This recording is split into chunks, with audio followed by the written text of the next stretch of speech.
and welcome to standing committee meetings of today, August 15th. We will start with the Financial Services Committee meeting and begin with our land acknowledgement.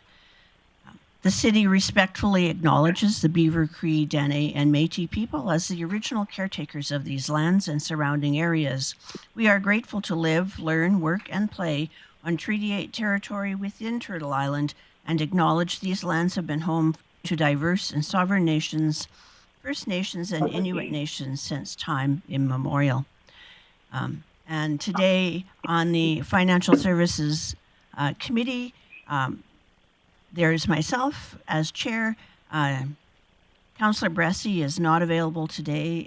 Councillor Plott is in chambers and Mayor Clayton is online. So we will begin with a service area update, and I will go to Shauna for that. Chelsea. Sorry. Thank you, Chair Blackmer. For our service area update, so we have the Tax and Assessment Department collection letters for paid manufactured homes and the BA. Oh, sorry. Is that better? It should be on, yeah. Okay. Sorry, I'll start over. For assessment and taxation, collection letters for unpaid manufacturers' homes and the business improvement area taxes have been mailed out. Penalty reminder letters have also been mailed out to remind anyone who has an outstanding balance that the next penalty will be applied on September 1st.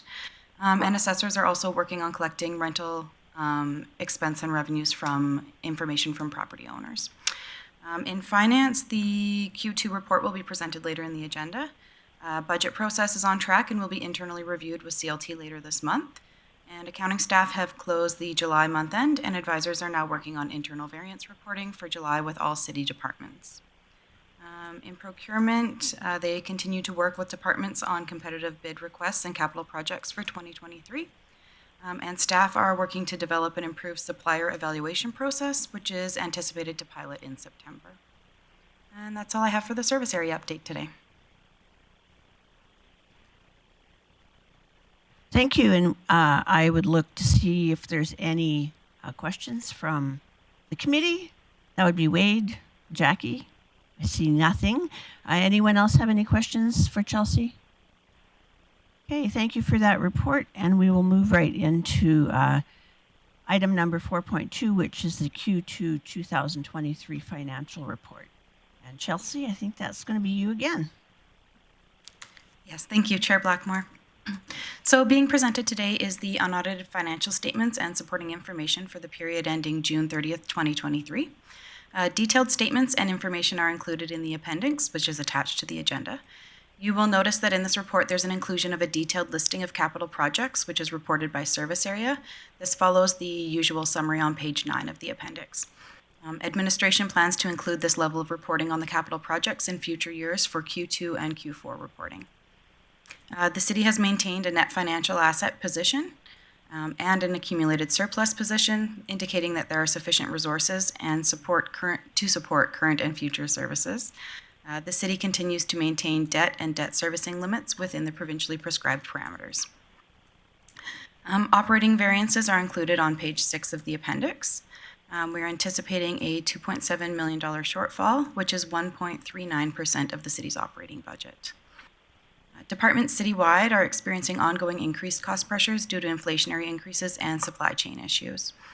The city is also experiencing increased financial pressures that can be attributed to decreased court fine revenues, below budget tenant and grant funding revenues for the coordinated care campus, and below budget building permit revenues. Annually, we include an amount in the budget for salaries and benefits savings related to attrition and delayed hiring for vacant positions.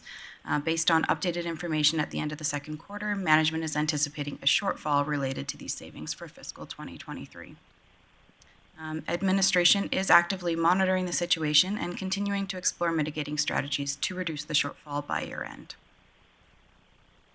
I'd like to note that there is an error in the report on page 7 of the appendix. It's in the forecasted salary variance to year-end section for the overtime amounts for both year-end forecast and the forecasted variance columns are overstated by approximately $2 million. These amounts should have been included in the salaries line above. So we'll make sure that that correction is made prior to posting the report to the website. Our capital projects detailed listing. So I do want to point out that adjustments related to the mid-year budget requests aren't reflected in this report just due to timing, but they will be updated for the summary level for Q3 and in the detailed project level for Q4. So we have approximately $82.2 million in funding available to be spent as of June 30th, with departments projecting that they will spend just under $79.9 million of this balance in order to complete the approved projects. This will leave a surplus of approximately $2.3 million. Included in this surplus is $1.5 million in the ECDEV incentive and grant programs, and administration will present a future report to council with options to repurpose these funds. For other projects, managers identify surplus funds. When managers identify surplus funds in projects, administration reallocates the surplus funding to future expenditures reserve, and then it can be reutilized in subsequent capital plans. And that concludes the report for Q2. I just have one quick question before I go to Councillor Bosch. I was surprised to see that franchise fees has dropped from this time last year. And I would have thought that it would have been really stable or even up. It's not a significant amount by any means. I was just curious why franchise fees would come in lower now. I'd have to get back to you on the details of that, Chair Blackmore. Okay, that's fine. Thanks. Councillor Bosch? Thank you, Chair Blackmore.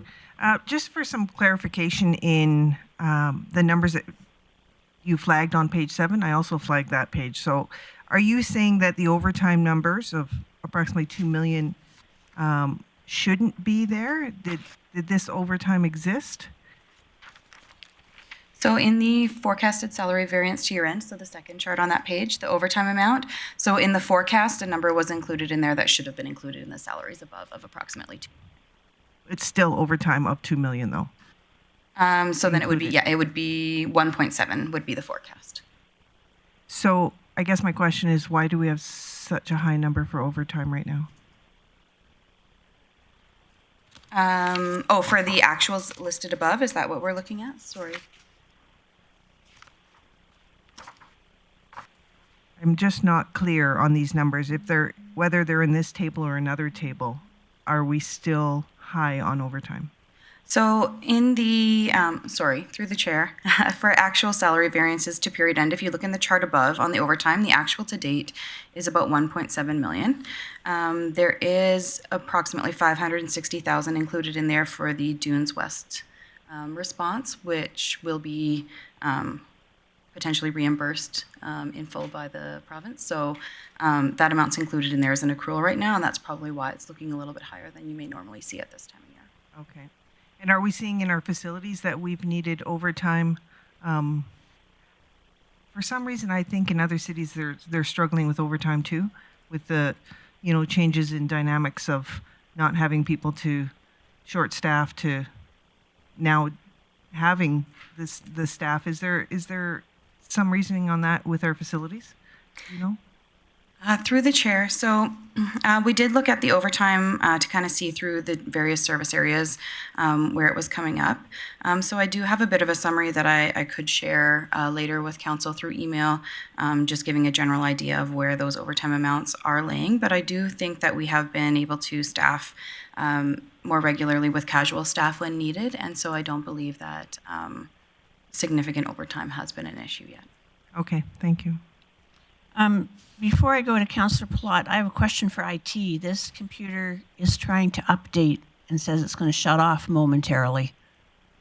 So I don't actually know what to do with it other than, ignore it. So, sorry?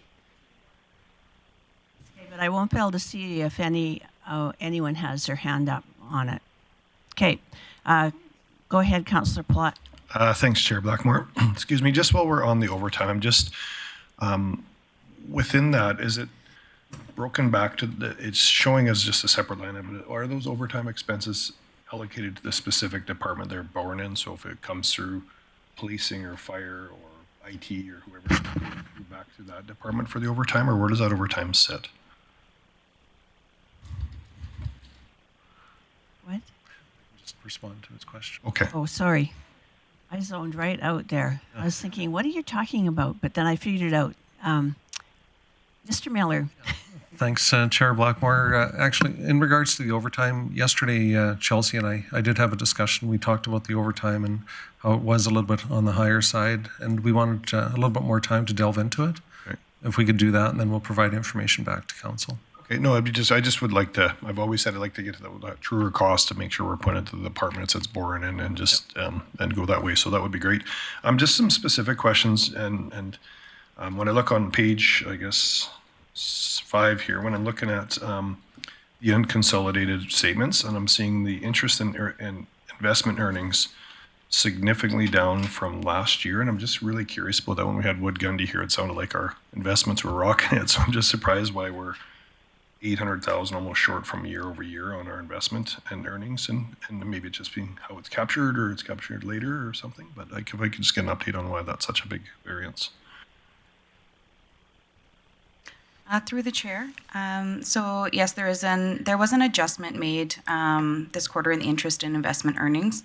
There was a correction from an accrued interest amount from our investment company that was flagged early in the second quarter, and so that's why there's a bit of an adjustment. So there was a bit of an over-accrual in the prior period, and so that's been adjusted and captured in this quarter. Okay, so are we looking at, a 2022 year end being similar for 2023? And 2022 was 4.2 in revenue, and we're at 666 at the end of June. So I'm just wondering, is that going to kind of catch up by the end of the year, that we're going to be close to our 2022 numbers? So through the chair, we would anticipate to be coming closer to there. I can get back to you with a forecasted number if you wish. But at this point, it will be a little bit smaller because we are capturing that correction from, I believe it dates back over the past 2 years for the over-accrued interest, and so that's being captured this year, so it will be slightly below, but I could get back to you with more accurate numbers if you would. Okay. Sure. And if I've got a couple more if I can. I'm not sure if there's anybody else, but I don't see anyone else, but if the people online have a question, they'll have to use their voice because I can't see their hand raised. so just on housing and homelessness, it's saying expected shortfall due to coordinated care campus of 350,000.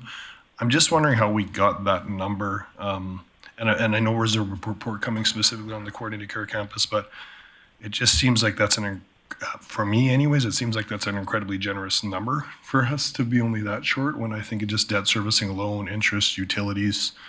We haven't really made any revenue on this property yet, so I'm concerned that number doesn't, maybe it's got debt servicing is buried in other areas or put in other areas, but I'm looking at just housing and homelessness. I'm really curious how we got to 350,000 on 6 months operation on that building. So I'm not sure if that's a report that's coming back that's got more detail for administration. That's probably a lot to dive into on this one. Yes, through the chair. So we do have a more detailed report that's coming. It's on our outstanding items list, so I'll make sure that Wendy takes time to cover all of that detail for you when that report comes. Okay, no, I appreciate that. That's just, yeah. And then I'm just wondering on our inspection services as well. Obviously a fairly large discrepancy on what we're looking at. I'm just wondering if administration is going to be coming back with a plan or proposal, or what that looks like moving forward, because I got to think that's going to impact our 24, 25 ongoing budgets of how we currently set them up, or if we think this is going to sort itself out, or what the conversation is going to be on that. So I'm not sure if that's a city manager or Chelsea, but I'm just curious where we're going to go from here with that big of a deficit on one big line item. I can try to help out on that one a little bit through Chair Blackmore. So it is something we're aware of, and we've had some discussions about it. And right now, well, Chief Harrop is away, but Chief Glavin is helping out in that area. So the discussions are ongoing as to what the future is going to look like with that department, and just what we can do about the revenue shortfall. So. Okay, no, it's been trending that way for a while. It's not a big surprise. And then lastly, I guess on that same function, is we've had a department trending in the red for, I don't know how many years it's been now with inspection services, and the number seems to be getting bigger. So I'm wondering at what point we're looking at either right sizing that to what is currently happening with development, or what the plan is around that, because that's a pretty large red line item for one department. And so I'm again just wondering through administration if there's going to be a a process or report coming back specifically about that department or what we can look at doing moving forward.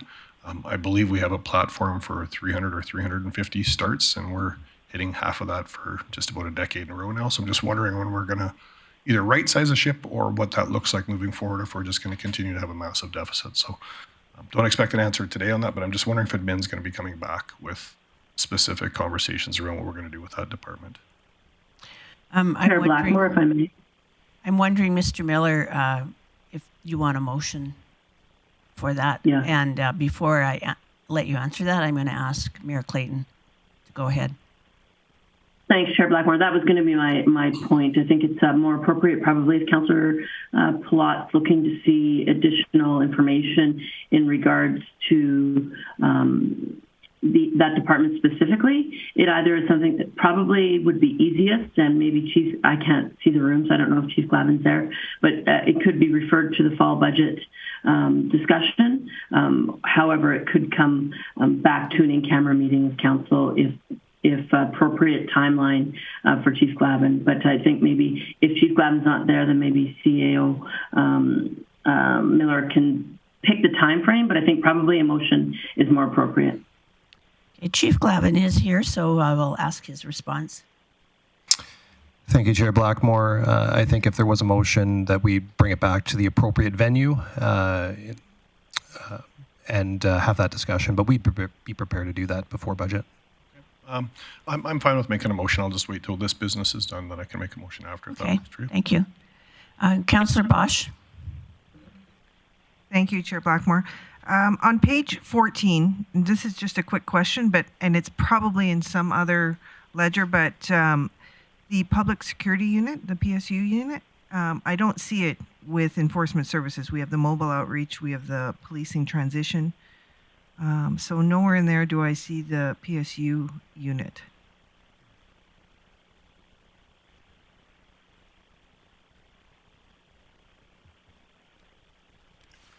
Through the chair, Councillor Bosch, my apologies, I don't see it there either. I will have to just confirm where we can identify that. I'll see if I can get a response before the end of the meeting, and if not, I can update you afterwards. Perfect, thank you.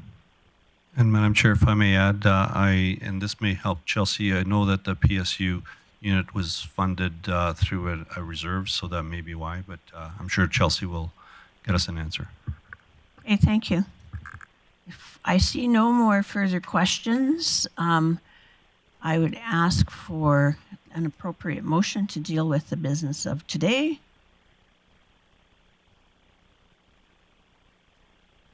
Chair Blackmore, sorry, I had one more question just before you, and I'm happy to take care of the business at the same time if you'd like. Certainly, go ahead. It's just a point of clarification in the report, in the Q2 financial report, it indicates that elected officials have a salary increase, which is greater than the original amount budgeted. I just clarification because I think I understand that it's due to budgeted consumer price index increases that were greater than actually budgeted for 2023, which is out of sort of, it's not like council received a raise because there's a municipal government, an MGA process for that, as well as we have Policy 100, which talks about council's wages and the adjustment according to CPI. I just wanted to clarify that there's no other financial increases in that line other than what was impacted through CPI according to what's appropriate in Policy 100. And Chelsea, Maybe can you answer that? Answer that. So through the chair, the note that I made on that was that the budgeted amount for the elected officials' salaries didn't appropriately include the actual CPI rate that is used, and so that's why we're seeing a difference there between the annual budget and the year-end forecast. Perfect. Thank you for the clarification.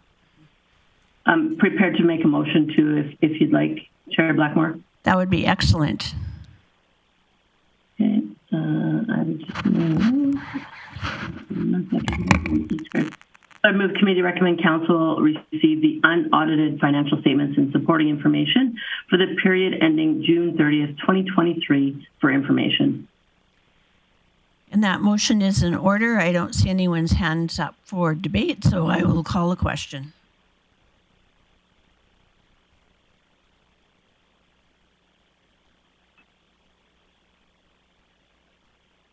And that carries unanimously. So we'll move on to our agenda. We have no correspondence or other business. We do have a bylaw policy. Sorry, Councillor Blackmore, I think Chair Plott had some business arising. You're right. Sorry. Go ahead, Councillor. Thanks, Plott. Chair Blackmore. I would just make a motion that administration bring back to the appropriate standing committee a report for both the enforcement services and the enforcement services, inspection services, on how we can get these two service areas closer to a 0% budget surplus, or sorry, how am I wording that? Closer to a neutral expense, I guess, like a zero expense to the community. Whether that's achievable or not, I'm not sure if administration can find ways to do that, but I do think that these two areas are something that feel like they've been staying in the red for a long time now that I'm aware of on our budget, and probably something we should address. So I could relook at that wording. Sorry, Amanda, I was trying to... Councillor Plott, can I suggest that you simply ask for a report back on the financial discrepancies currently in, or I'm okay with that. financial state of those two departments, and see what happens with the report? I think that I think we need to see the report before we then give direction of what happens there. Yeah, I don't mind that, I guess, as long as administration's hearing, maybe.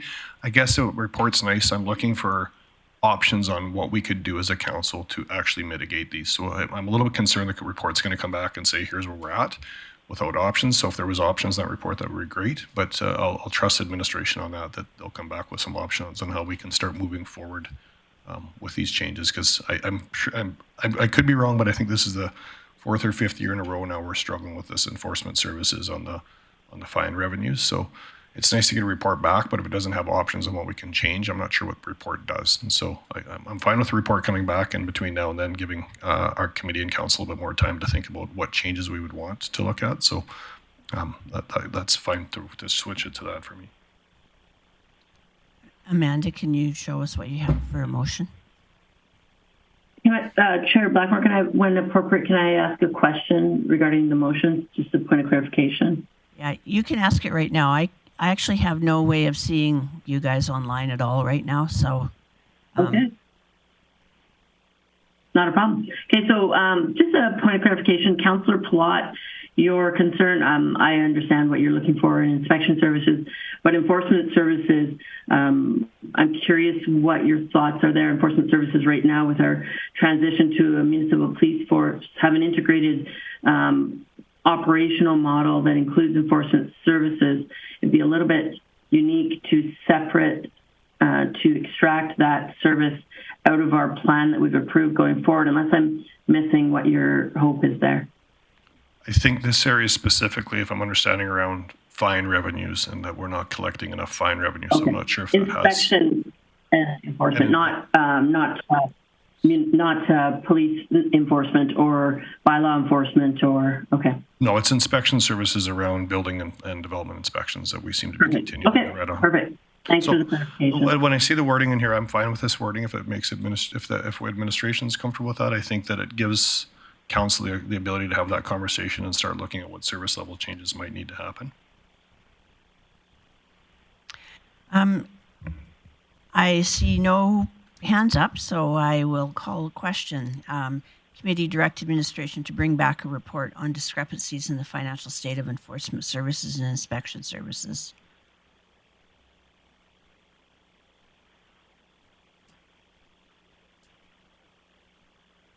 And that carries.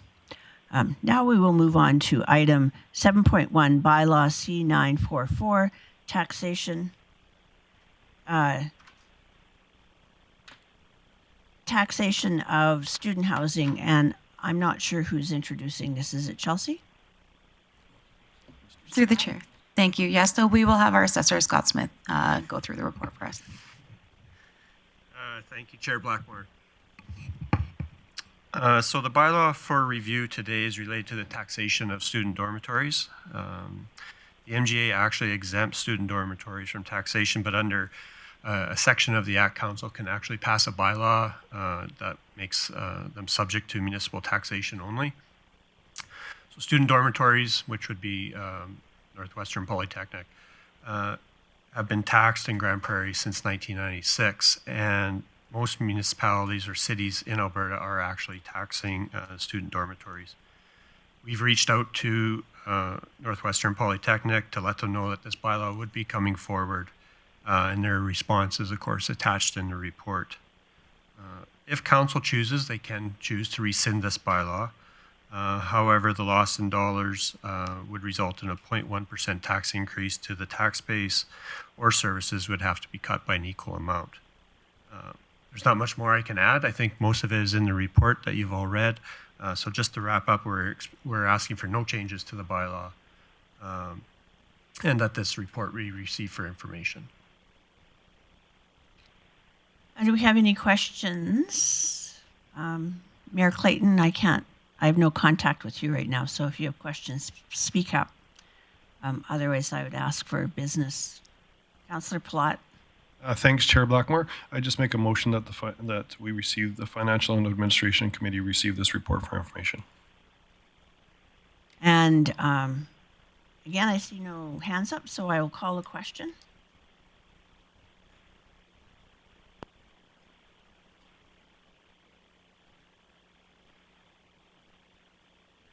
And that carries unanimously.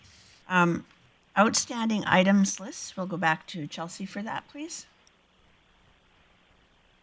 Thank you, Chair Blackmore. There is no changes to the outstanding items list. To my knowledge, all items are on track for the reporting periods indicated. Good, thank you. Could I have a motion to accept that, please? Councillor Plott. I would move that we accept the outstanding items list as amended. It's not amended. We didn't amend it? Okay, sorry. As it is. I'll call a question. And that carries. That does conclude the Financial and Administrative Services Committee meeting. We're going to take a brief break while we go out and do some business on the front of City Hall to raise a flag, and we'll be back in about 15 minutes for the next set of meetings.